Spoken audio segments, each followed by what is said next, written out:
Another day is dawning over the beautiful bay of Rio de Janeiro, and the first rays of the rising sun bring the pale light of morning to the city and its most conspicuous landmark. This gigantic statue, said to be the largest of its kind in existence, is known as the Cristo Redemptor. It stands on the summit of Corcovado Mountain and towers over the city in gentle benediction, a most impressive symbol of an undying faith. The Avenida Beira Mar follows the contour of the harbor for miles, and at night, when its colorful lights are reflected in the water, it is a sight to behold. When the first Portuguese explorers sailed into the harbor of Rio and claimed it for the crown of Portugal, they thought it was the mouth of a river, and it being the month of January, they named it Rio de Janeiro, or River of January. In the years that followed, Portugal was too involved with her Asiatic discoveries to pay much attention to her River of January. But when other European powers endeavored to settle here, she became aroused and moved into Rio de Janeiro with flying colors. That was over 4 centuries ago, and what we now behold is an enchanted metropolis with about 2 million inhabitants and a reputation of being the most magnificent city in the world.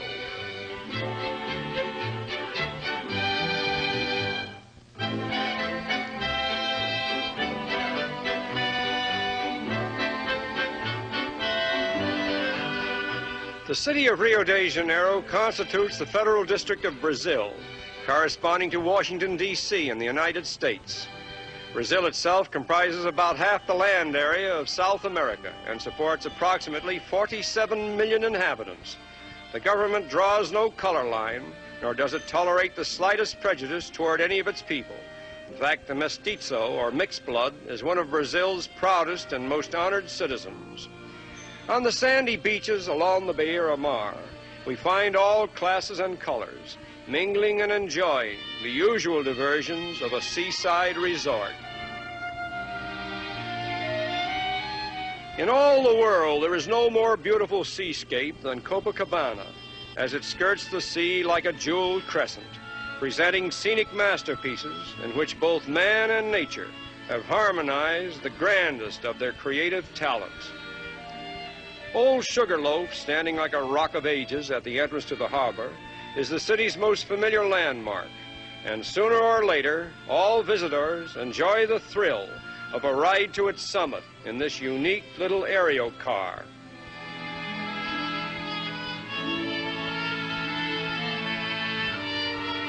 From all angles, Sugarloaf claims our attention, but from no angle can we find any resemblance to a loaf of sugar. And now we're traveling over the road to Quitandinha, a comparatively new mountain resort, about 40 miles from Rio. En route, we pass scenes of variegated beauty and eventually arrive at our destination. It was at this luxurious hotel that President Truman addressed the closing session of the Inter-American Conference for the maintenance of continental peace and security. Quitandinha was originally constructed as a public gambling casino, but after its completion, legalized gambling in Brazil was forbidden. This exotic establishment now depends largely upon tourist patronage for its existence. Our next point of interest is Sao Paulo, the second largest city in Brazil and one of the most important industrial centers in all of South America.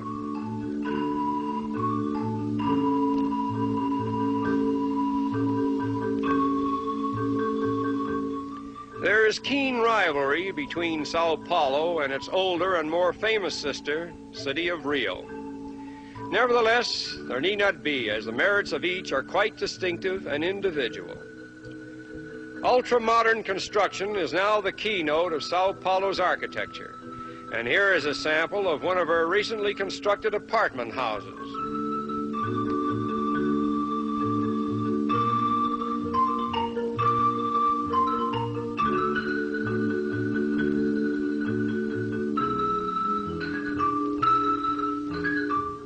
Sao Paulo, or St. Paul, is now a city of over 1.5 million inhabitants. The bulk of Brazil's coffee trade centers here, along with the Brazilian headquarters of many great international corporations, which have established huge office buildings throughout the city.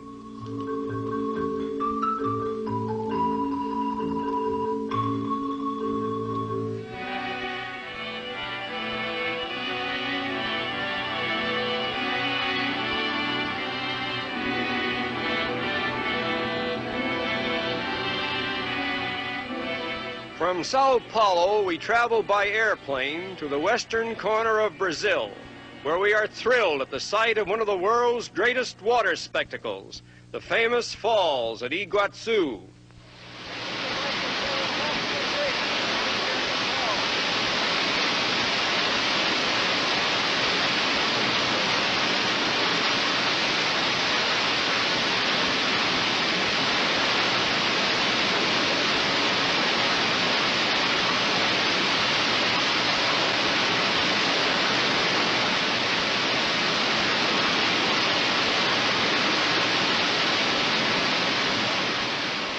The Iguazu River forms part of the boundary between Brazil and Argentina, and both countries have resort hotels near the falls. Iguazu is the native Indian name for great waters, and until recent times, very few white men have had the thrill of seeing this wondrous sight. The tremendous arc of Iguazu curves for a distance of over 2 miles, making it twice as wide as that of Victoria Falls, and about 40 feet higher than that of Niagara.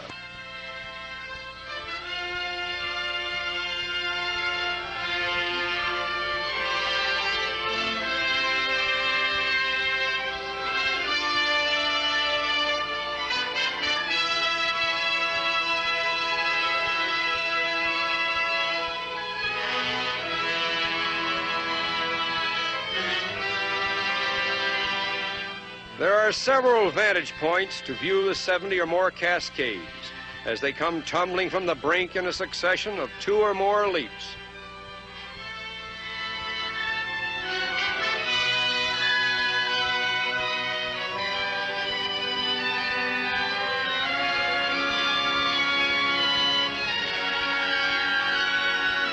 It is here in this remote part of South America that Mother Nature has chosen to create one of her grandest spectacles. And it is here that we now choose to conclude our visit to beautiful Brazil.